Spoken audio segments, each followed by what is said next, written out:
Die Ascaso Dream PID ist eine weitere Thermoblock-Espresso-Maschine, die wir angeschaut haben. Wie sie performt, ob sie wirklich so gut ist, wie viele von ihr behaupten, das berichte ich euch in diesem Kurzreview.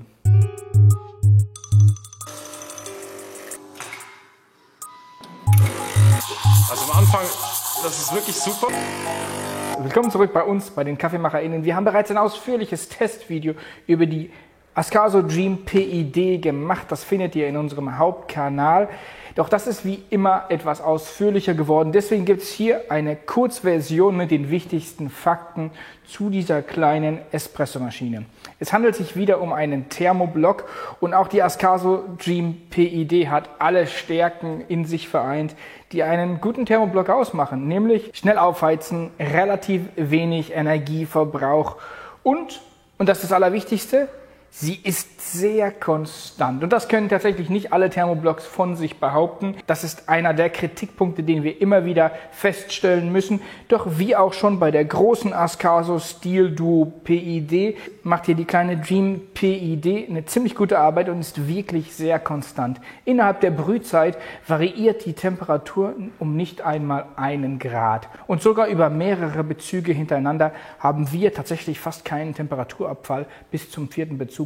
Und das ist schon außergewöhnlich gut, ja, und kann sich im Verhältnis zu fast allen Zweikreiser-Espresso-Maschinen wirklich gut sehen lassen. Die Maschine kostet einiges, nämlich so rund 1.100 Euro, 1.150 Franken, hat also tatsächlich einen höheren Anschaffungspreis und ist damit auch eine der teureren Thermoblock-Maschinen. Die katalonische Firma Ascaso kommt aus Barcelona und hat sich hier viel Mühe gegeben bei vielen Details. Unter anderem der Siebträger, der tatsächlich einen 58er Durchmesser hat, also auch kompatibel ist übrigens mit allen herkömmlichen 58er Sieben und entsprechend auch Tempern. Wobei Vorsicht, das mitgelieferte Sieb, das fasst nicht unsere 58,4er Temper, sondern braucht wirklich einen Temper, der nicht größer ist als 58 mm, sonst kommt man nicht mehr gut hinein. Wir würden euch aber eher empfehlen, hierbei das Sieb zu wechseln, denn das mitgelieferte Sieb hat unter anderem das Problem, dass die Löcher nicht bis zum Rand gehen, was dort erstens immer Kaffeesatz zurücklässt, also ihr müsst mehr reinigen, wenn ihr ausgeschlagen habt,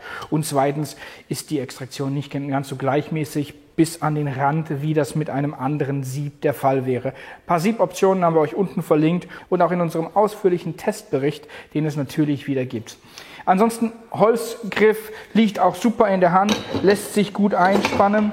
Was die Ascaso Dream PID noch gut macht, sie hat eine beheizte Brühgruppe. Wärme wird übertragen an die Brühgruppe und die ganze Brühgruppe wärmt den Siebträger auf. Und dadurch haben wir wirklich auch Wärme im Siebträger, wenn wir anfangen zu extrahieren. Und wir müssen diesen nicht extra mit Wasser wärmen, was immer wieder eine Situation ist bei anderen Thermoblocks, dass wir keine Wärmeübertragung haben, wie das zum Beispiel bei Faema E61 Brühgruppen der Klassiker ist, dass eben der Siebträger sich selbst mit aufheizt durch das Prinzip, welches da schon vorliegt. Ist hier so gelöst, dass es eben beheizt wird und damit setzt sich die Ascaso Dream PID auf jeden Fall positiv ab gegenüber vielen anderen Thermoblocks, die man erst erwärmen muss und spülen muss. Auch hier an der Seite dieses Holzrad zum Milchschäumen und überhaupt das Äußere ist wirklich gut beschaffen, fühlt sich auch recht solide an, der Aluminiumkorpus.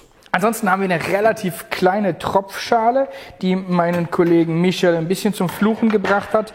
Die lässt sich hier nur so schwierig rausnehmen und ist fast zwar immerhin 400 Milliliter Wasser, aber wenn die dann drin sind, dann kriegt man das fast nicht mehr transportiert. Also unbedingt regelmäßiger wechseln. Ganz wichtig noch, was uns aufgefallen ist, man muss zum Entnehmen der Tropfschale hier dieses Rückspülventil oder diese Rückspülhahn immer wieder ausklappen, damit man überhaupt das abnehmen kann und man vergisst recht leicht, den wieder nach vorne zu nehmen und hat dann sonst die Flüssigkeit hier hinten auf der Oberdeckplatte. Dann verteilt sie sich hier oben entlang der Kante, was dann zu einer relativ großen Sauerei ausufert. Wie schmeckt der Espresso? Ja, der Espresso schmeckt so gut, wie die Maschine konstant ist. Und wir können auch sagen, durch den PID-Sensor können wir die Maschine wirklich recht präzise einstellen.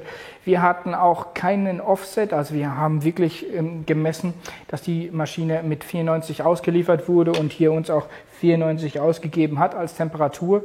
Und so kann man verschiedene Temperaturen ansteuern, wenn man bestimmte Espressi betonen will, mehr im niedrigeren Temperaturbereich oder im höheren Temperaturbereich. Und dann hat man eben eine konstante Temperatur. Außerdem kann man einstellen die Präinfusion, das heißt, man kann eine Präinfusion anstellen. Man kann entscheiden 1, 2, 3, 4, 5 Sekunden, dann gibt es eine kurze Pause und anschließend wird das Hauptwasser gegeben. Auch dabei tatsächlich jetzt im Thermoblock-Bereich jetzt nicht außergewöhnlich ist eine Volumetrik, also eine Steuerung der Wassermenge. Und die ist auch recht präzise. Sie hängt ein bisschen davon ab, wie viel Widerstand ihr im Siebträger habt. Und so schwanken manchmal auch die Ausgabemengen. Aber doch ist sie relativ präzise, sodass man sagen kann, ich möchte auf 43 Milliliter und dann erreicht man die auch in etwa. Die Maschine ist recht kompakt. Sie hat eine Breite von gerade mal 245 Millimeter. Die Höhe ist 345 und die Tiefe ist 280. Damit passt sie in einer Küche relativ gut unter den Oberschrank und fügt sich da auch gut ein, auch weil sie insgesamt recht klein ist. Sie hat eine leichte Erwärmung hier oben, die nicht ausreicht, um die Tassen jetzt wahnsinnig warm zu machen, aber das kann man ohnehin, wenn man das möchte, auch lösen, noch über die Wasserausgabe. Während die Ascaso Dream PID beim Zubereiten von Espresso wirklich ihre Stärken hat, finden wir sie beim Zubereiten von Cappuccino und Milchmischgetränken so semi-gut. Das liegt an folgenden Dingen. Erstens, hier drin ist ein Thermoblock verbaut, der verantwortlich ist für die Produktion des Brühwassers, aber auch für die Produktion des Dampfes. Das heißt, den müssen wir umstellen. Nach dem Bezug also von 2 Espressi oder einem Espresso für den Cappuccino schalten wir auf den Steam-Modus. Die Temperatur im Thermoblock heizt nach oben bis zu der eingestellten Zieltemperatur, die wir hier auch über das kleine Display steuern können. Und dann können wir anfangen mit dem Schäumen. Und tatsächlich ist sie nicht so schnell. Sie ist ein bisschen träge hier beim Aufheizen. Das dauert schon einige Sekunden. Das heißt, man hat hier eine gewisse Wartezeit. Die kann man aber überbrücken und die kann man aushalten. Dann beginnt das Schäumen und dann hat jetzt unsere Maschine, die werkseitig mit 165 Zieltemperatur eingestellt war, zunächst richtig viel Wumms und auch ziemlich viel Kondenswasser. Also man muss als allererstes mal das Kondenswasser rauslassen und dann als zweites kann man beginnen mit dem Schäumen. Und dann hat sie am Anfang richtig viel Kraft, der dazu führt, dass wir relativ viele große Bläschen entwickeln.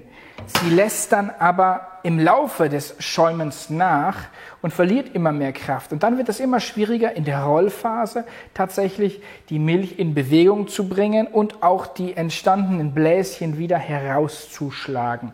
Und ja, das ist ein bisschen unpraktisch. Also erst so viel Kraft, nachher nur noch wenig. Man kann aber schäumen, man kann sich damit auf jeden Fall arrangieren, muss dann aber nachdem der Cappuccino fertig ist und wenn man dann wieder einen Espresso machen will, zunächst wieder abkühlen. Ist übrigens bei Einkreisern auch nicht anders. Man braucht diese Wartezeit von Bezug zu Bezug und insbesondere auch, wenn man die Getränkekategorie umschaltet. Also, man wartet, man kann das beschleunigen, indem man das heiße Wasser, welches da hinten im Thermoblock sitzt, rausspült. Dann fällt die Temperatur ein bisschen schneller und dann kann man auch den nächsten Espresso beziehen. Aber das Wasser, was dann beim ersten Espresso und auch noch beim zweiten Espresso rauskommt, ist immer noch ziemlich heiß, also deutlich höher als diese eingestellte Zieltemperatur. Also eben nicht so perfekt, wie ich das eingangs beschrieben habe, so gut geeignet für Espresso.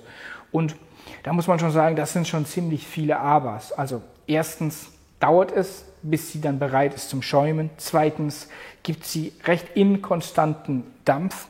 Und drittens muss man wieder ziemlich lange warten, bis man dann das nächste Getränk machen kann. Und dazu kommt noch, dass die Temperatur etwas zu hoch ist.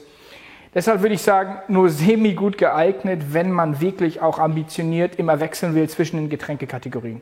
Wenn ihr vor allem Espresso machen wollt, dann ist die Ascaso Dream PID eine super Wahl. Also ich finde das eine echt interessante Maschine. Sie ist gut gemacht, sie ist gut verarbeitet. Ascaso ist da extrem innovativ. Sie ist energietechnisch eine der interessantesten Maschinen. Sie ist super schnell heiß. Man muss also nicht seinen Morgen nach der Maschine planen, sondern kann sagen, ich will sie jetzt anhaben und nach 2 Minuten, 3 Minuten ist sie im Prinzip bereit, vor allem wenn man noch ein bisschen die Heizung hier oben unterstützt durch Spülen. Nochmal, was wir euch auf jeden Fall empfehlen können, ist ein Upgrade der Siebe. Das macht absolut Sinn, sich da nach anderen Sieben, nach einem anderen Temper umzuschauen. Es wird auch ein Temper mitgeliefert, der ist aber erstens nicht gut geeignet für dieses mitgelieferte Sieb und ist zweitens total unergonomisch. Macht auf Dauer erstens keinen Spaß und zweitens ist er auch noch unpräzise. Was habt ihr für Erfahrungen gemacht mit der Ascaso Dream PID? Schreibt es uns in die Kommentare oder direkt auch unter unseren ausführlichen Blogbeitrag. Wir sind gespannt von euch zu hören, wie ihr mit der Maschine zurechtkommt. Danke fürs Zuschauen, viele Grüße und bis bald von den KaffeemacherInnen.